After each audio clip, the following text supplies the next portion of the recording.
Há 32 séculos, o mais sofisticado, civilização que a Grécia já produziu, simplesmente parou. Não gradualmente, não. Graciosamente. O palácio de Minai pegou fogo. Turn queimou pius queimou, dentro de uma geração única, um mundo de ciclopes, muros, arquivos diplomáticos e guerreiro. Reis que correspondiam como iguais com os imperadores hititas haviam desaparecido. Eu estive obsessão por esse colapso há anos. E a pergunta que me manteve acordado por mais tempo do que qualquer outro nunca foi realmente sobre a própria destruição. Era sobre o que veio depois, onde os Minions realmente vão. A arqueologia contou parte da história. Os mitos contados. Outro, mas nenhum dos dois conseguiu decidir o quê. O que mais importava.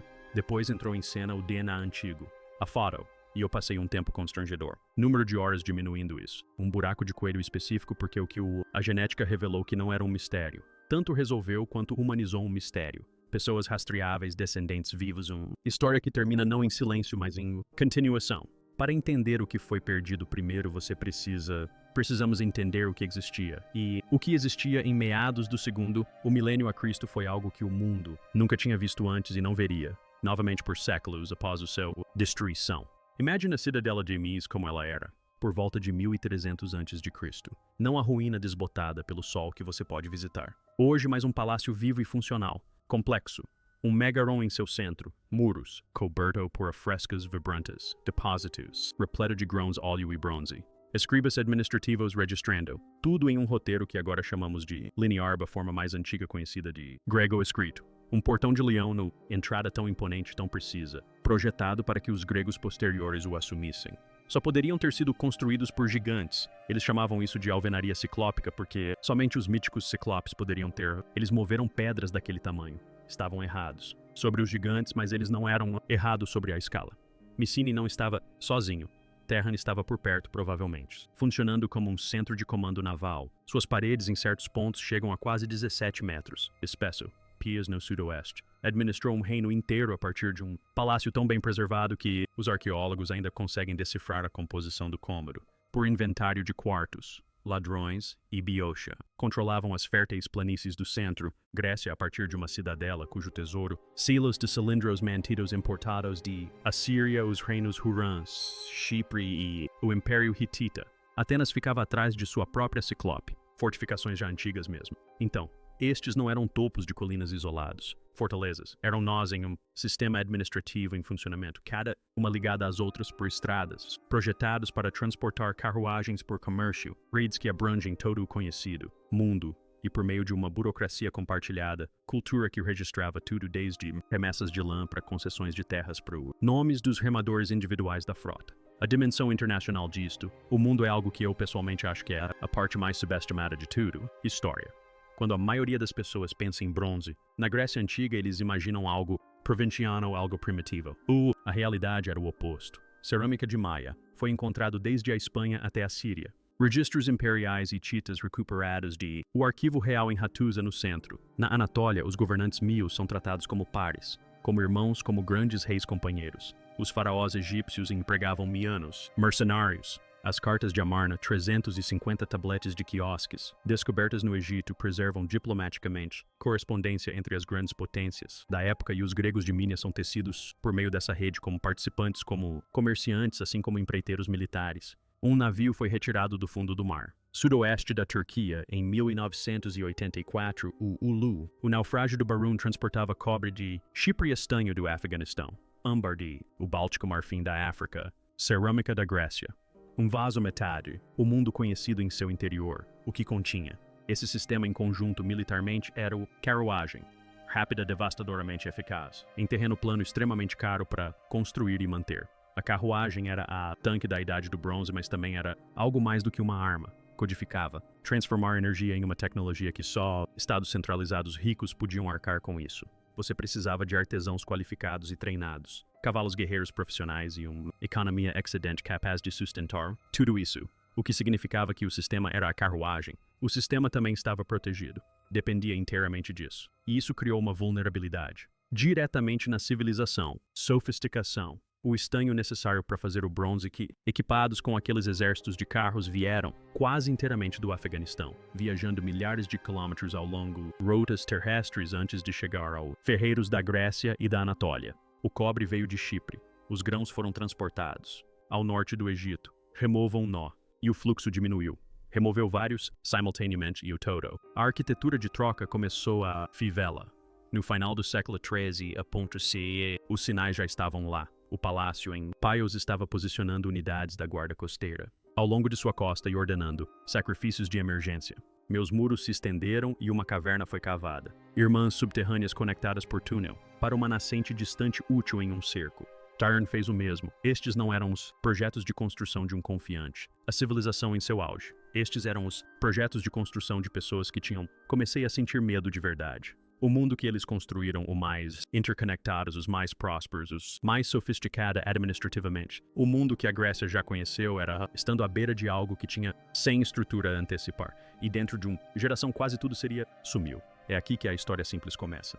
Quebra completamente. Durante muito tempo, o instinto era o de trate os povos do mar como a explicação para o colapso da Idade do Bronze. Uma força misteriosa surge de algum lugar, além do mundo conhecido. Lágrimas através. Todas as principais civilizações do Oriente, Mediterrâneo e as economias palacianas caem como dominós. Causalidade. Caso encerrado. Sem irregularidades. Narrativa e é quase certamente errado. Ou pelo menos não de forma tão drástica. Incompleto, que aceitá-lo significa omitindo a maior parte do que realmente aconteceu.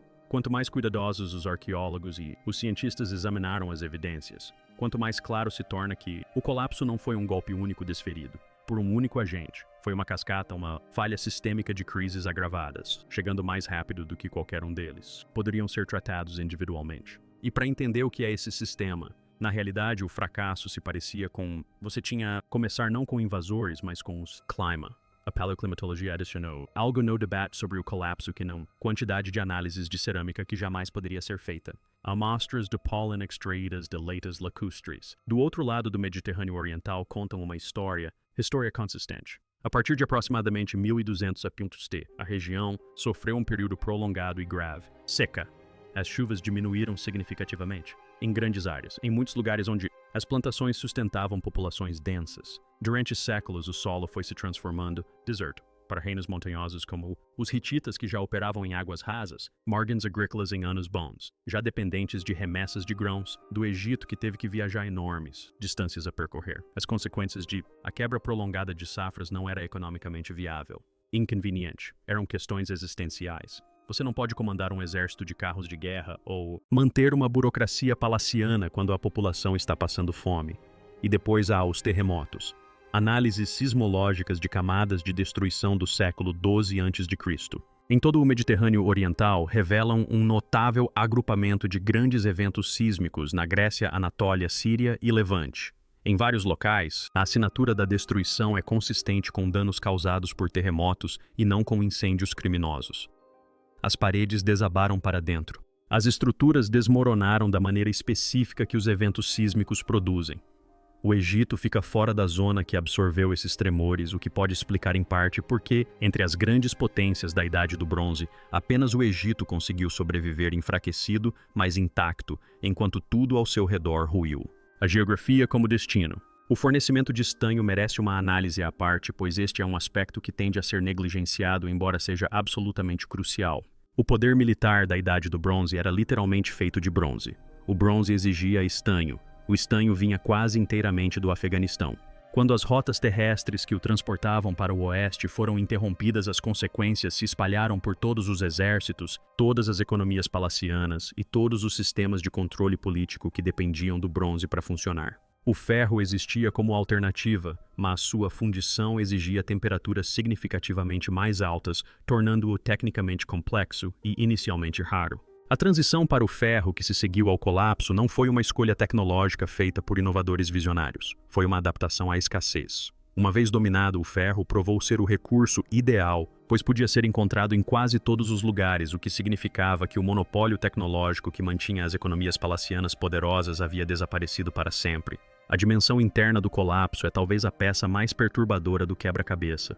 Como abordei no meu vídeo completo sobre o mundo messiniano em vários locais, o padrão de destruição é muito específico. As estruturas do palácio queimaram, os assentamentos ao redor não. Essa não é a assinatura de um invasor externo que passou por ali indiscriminadamente. Essa é a assinatura de pessoas que sabiam exatamente o que queriam destruir. Populações que passaram gerações pagando impostos e fornecendo recrutas para as economias palacianas, agora vendo essas mesmas economias falharem em protegê-las da fome, de terremotos e de ataques costeiros, podem ter tirado suas próprias conclusões sobre a origem do problema. O resultado de tudo isso é um quadro em que os povos do mar eram tanto sintoma quanto causa. Pessoas já deslocadas pela seca, libertadas da autoridade palaciana em colapso ou arrastadas para um vácuo de poder criado pela falha simultânea de todas as principais forças estabilizadoras da região. Lobos, certamente, mas lobos cercando um animal ferido, não um saudável. O mundo que os menianos haviam construído já estava se destruindo por múltiplas frentes simultaneamente. A seca estava minando sua base agrícola. Os terremotos estavam desmantelando sua infraestrutura física. A exploração predatória estava sufocando sua capacidade militar. E, em pelo menos alguns lugares, sua própria população estava terminando o trabalho por dentro. Os povos do mar chegaram no momento de máxima vulnerabilidade, e em alguns casos, os próprios mequinianos podem ter estado entre eles. A questão de para onde foram os emicinianos após o colapso é uma que a arqueologia passou a maior parte do século XX tentando responder com sequências de cerâmica e camadas de destruição. Houve progresso, mas a história só pôde ser contada até certo ponto. Para entender o quadro completo primeiro, é preciso compreender o que era de fato a identidade mequiniana, pois não era exatamente o que a maioria das pessoas imagina. Os mequinianos não eram um único grupo étnico no sentido moderno. Eles eram uma cultura de elite palaciana. A identidade naquele mundo era política e administrativa tanto quanto qualquer outra coisa. O que definia um miiano era a participação no sistema palaciano com os wanaks no topo, a hierarquia de funcionários abaixo e os agricultores artesãos e soldados que dependiam deles. Tudo isso era sustentado por uma burocracia linear e pela economia redistributiva do centro palaciano. Quando o sistema palaciano entrou em colapso, a identidade que ele havia gerado não se transferiu simplesmente de forma homogênea para o que quer que viesse depois, mas o povo permaneceu. O que a arqueologia deixa claro é que os míncios já se espalhavam pelo Mediterrâneo muito antes do colapso. E isso é algo que os registros hititas documentam com detalhes notáveis. Uma cidade na costa da Anatólia conhecida pelos hititas como Milawata. Quase certamente, a posterior cidade grega de Mitos esteve sob influência ou controle mínico desde pelo menos 1450 a.C. Túmulos mínicos foram escavados em Bodrum datando do século XV a.C. Há vestígios da presença mínica em sítios ligados a Éfeso clássica. Não se tratava de turistas ou comerciantes ocasionais. Eram famílias já estabelecidas na Anatólia há gerações, antes mesmo do colapso dos centros palacianos da Grécia continental. Quando o colapso ocorreu, essas comunidades não deixaram de existir, elas se adaptaram. Chipre é onde o sinal mais claro do pós-colapso aparece. Por volta de 1220 a.C., vários sítios na ilha mostram um influxo repentino e inconfundível da cultura material miana. Icôme, a grande cidade comercial de cobre na costa leste, apresenta uma camada de destruição seguida imediatamente por uma fase de reconstrução com características tipicamente mianas. O próprio Homero registra que a cidade de Cúrio em Chipre foi povoada por gregos da Argália após o colapso dos centros palacianos. Por muito tempo, isso foi tratado como mito. A arqueologia agora sugere que se tratava de uma lembrança. De volta à Grécia continental, o cenário é mais complexo. Tirana parece ter sobrevivido por mais tempo que os outros grandes centros palacianos, persistindo de alguma forma até por volta de 1100 a.C., funcionando como uma fortaleza pós-palaciana, em uma paisagem onde tudo com o que outrora comercializava já havia desaparecido. Há algo quase melancólico nessa imagem. O último palácio micênico cercado pelo silêncio de um mundo em colapso, ainda funcionando, ainda habitado, ainda defendendo muralhas que já não protegiam um império. O período subminiano que se seguiu os séculos 11 e 10 a.C. é tradicionalmente tratado como uma idade das trevas, e em termos culturais, em grande parte o foi. A escrita desapareceu, a arquitetura monumental cessou, o comércio de longa distância praticamente desapareceu. Mas em sítios arqueológicos como Lefandi, em Euboea, o panorama é mais complexo. Um sepultamento ali datado de cerca de 1000 a.C. continha os restos mortais de um homem e uma mulher de extraordinária riqueza, enterrados com cavalos, vasos de bronze de Chipre e objetos funerários provenientes até da Babilônia. Quem quer que fossem essas pessoas, elas não viviam em um mundo de pura pobreza e isolamento. Algum fio de continuidade da elite havia sobrevivido. Centros pós-palacianos começaram a surgir em lugares como Aira, no norte do arquipélago filipino em Canoes no Cycle e na própria Lefkandi. Não se tratavam de economias palacianas, nem de burocracias redistributivas, mas de algo mais raro e, de certa forma, mais duradouro. Aristocracias militares, chefes tribais, as estruturas sociais que ao longo de vários séculos evoluiriam para o polos grego, e os mitos, o ciclo da Guerra de Troia, os retornos, as andanças de Odisseu por um mar repleto de destroços do velho mundo. Essas histórias não foram inventadas na era clássica. Elas foram transmitidas por séculos de tradição oral, preservada pelos descendentes das pessoas que de fato viveram naquele mundo. A era heróica que os gregos clássicos veneravam tão profundamente era a era maquiniana. Imperfeitamente lembrada, mitificada a ponto de se tornar irreconhecível em alguns lugares, mas enraizada em algo real. A cultura material se dispersou, o sistema palaciano se dissolveu, mas o povo e, crucialmente, a ancestralidade que esse povo carregava, não desapareceu simplesmente no silêncio arqueológico. Eles ainda estavam lá e a genética estava prestes a provar isso. Durante a maior parte da história da humanidade, os mortos mantiveram sua origem em segredo. Quaisquer que fossem as jornadas de seus ancestrais, quaisquer que fossem as populações de onde descendiam, quaisquer que fossem as migrações que os depositaram em um determinado vale ou em uma determinada ilha, tudo desaparecia com eles na Terra. Então o DNA antigo mudou isso.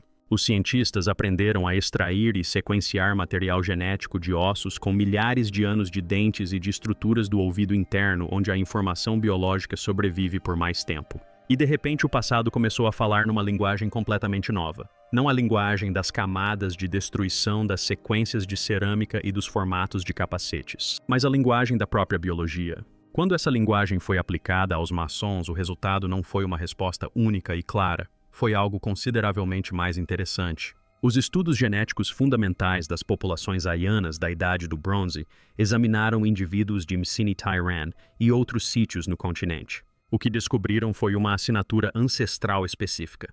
Os messinianos carregavam predominantemente a ascendência de agricultores neolíticos da Anatólia. A herança genética das primeiras populações agrícolas que se espalharam pela Europa vindas do Oriente Próximo milhares de anos antes, combinada com uma contribuição significativa da ancestralidade das estepes, constitui a assinatura biológica das migrações indo-europeias.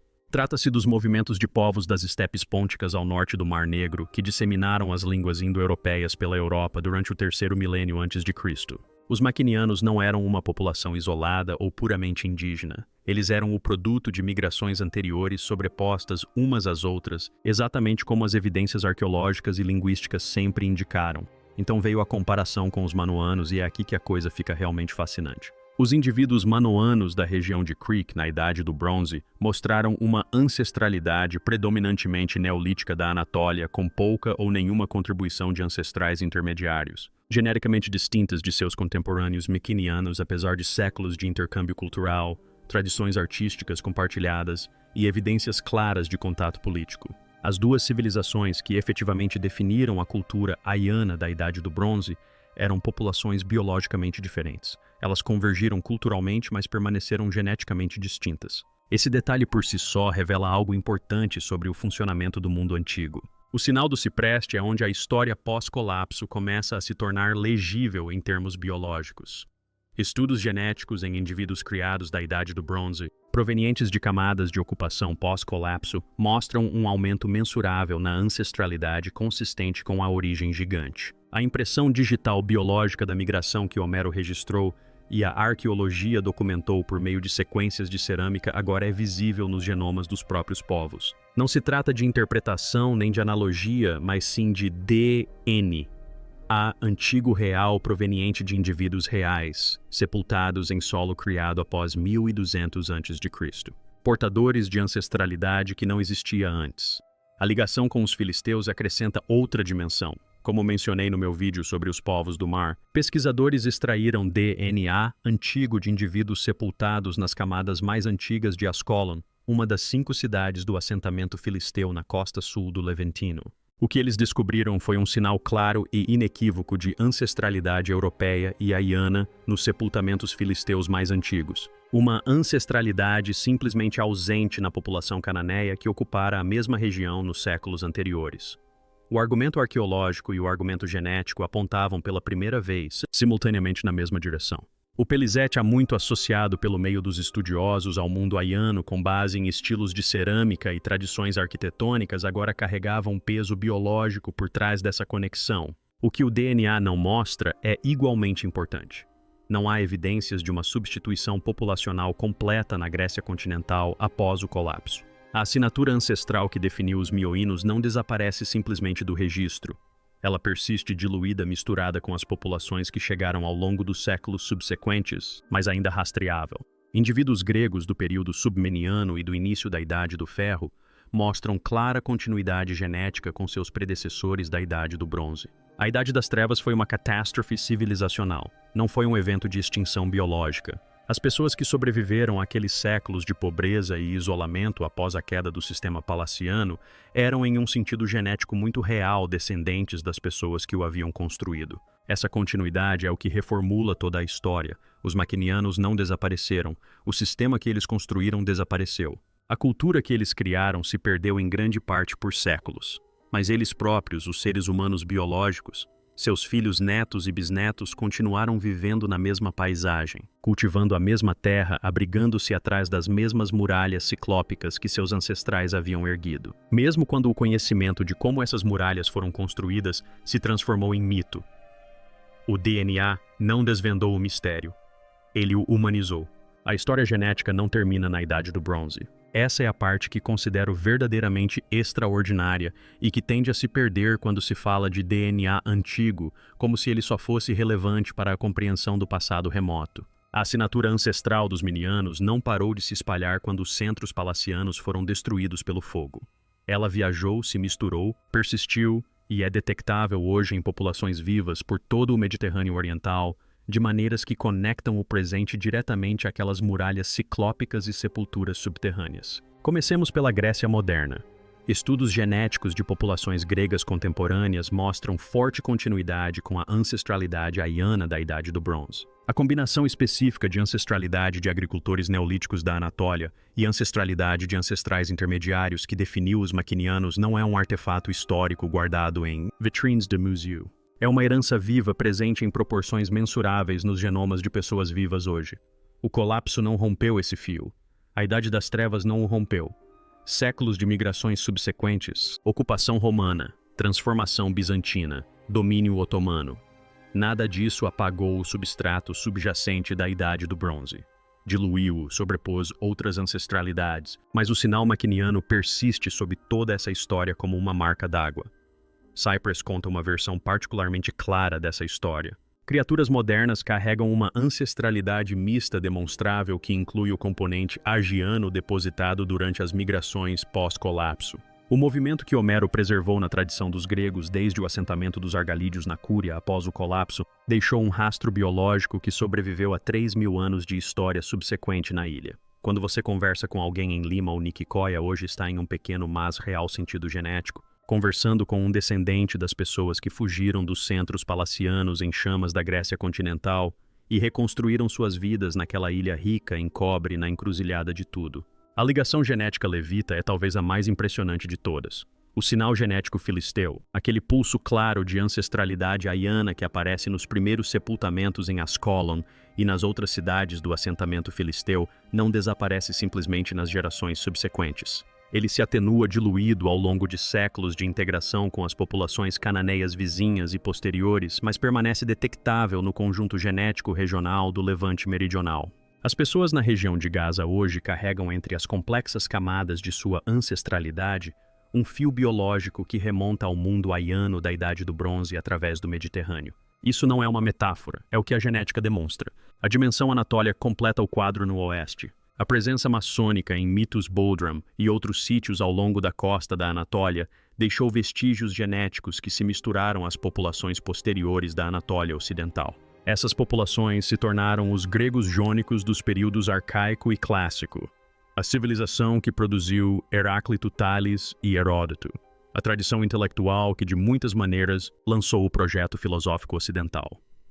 A linhagem dos colonizadores miquinianos em Mitos, até o iluminismo jônico, não é ininterrupta, mas é rastreável, e a genética lhe confere uma dimensão biológica que as histórias puramente culturais não conseguem captar. O que significa miscigenação na prática é algo que vale a pena refletir por um momento.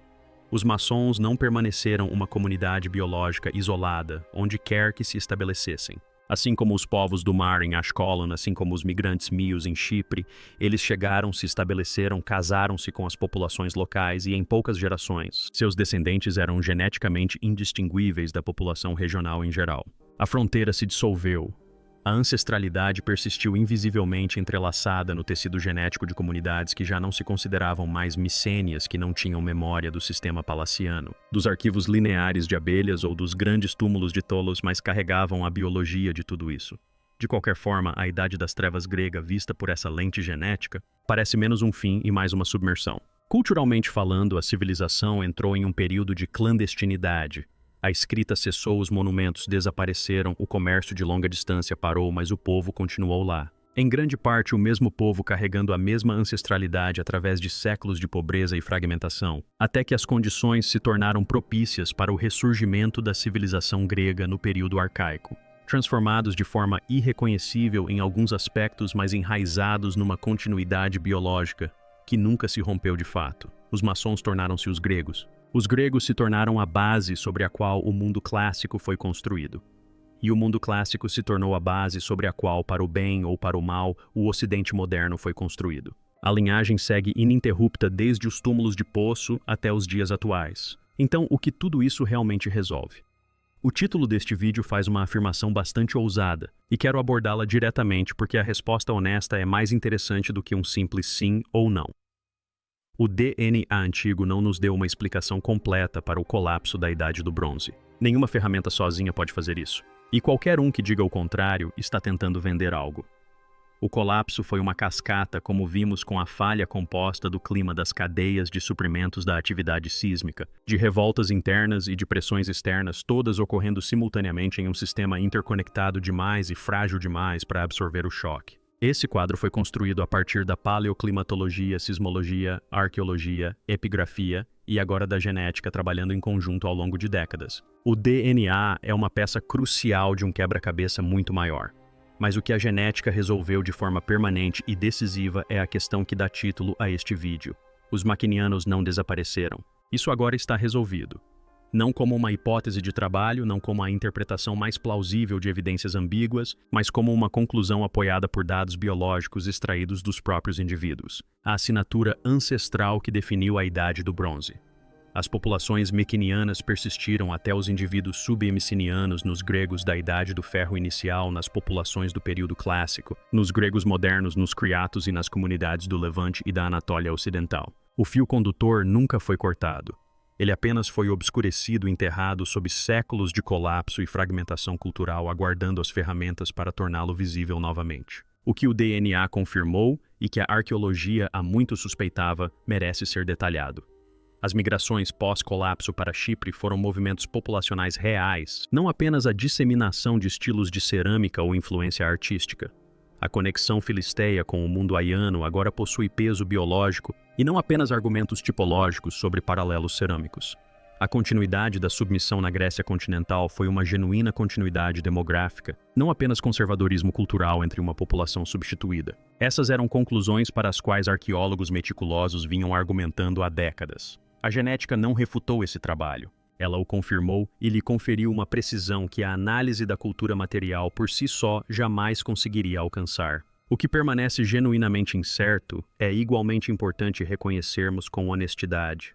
Não conhecemos os mecanismos e cronologias precisos da dispersão com o nível de detalhe que gostaríamos. Ainda não podemos afirmar com certeza quais comunidades em Chipre ou no Levante receberam migrantes menianos e em que número.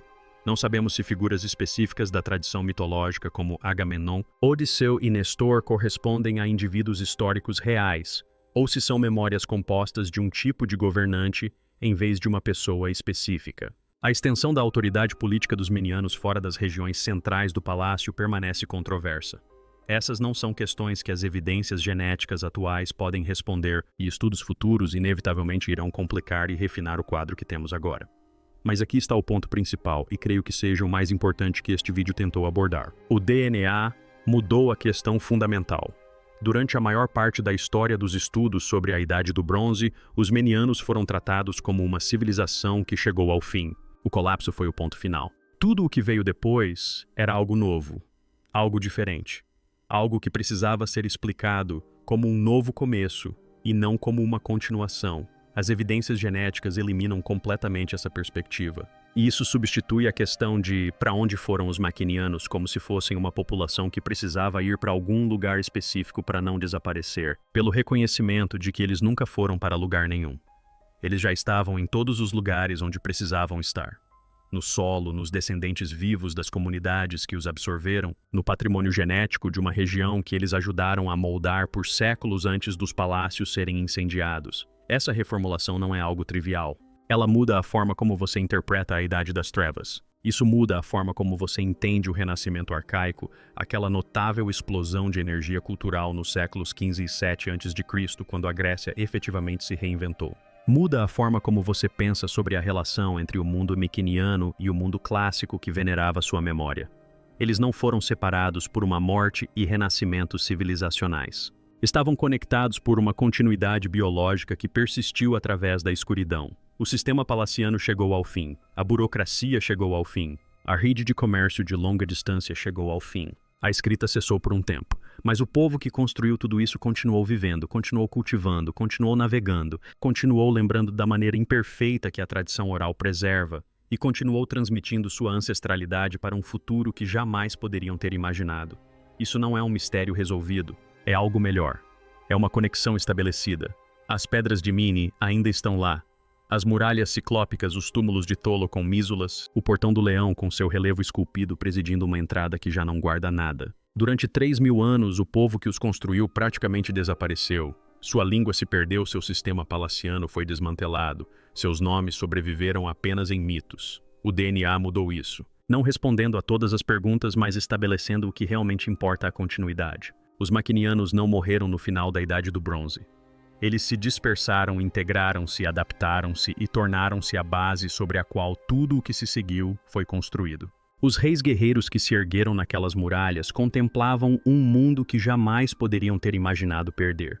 Mas eles nunca o perderam completamente. Sua biologia ainda está aqui no solo, nos vivos em nós.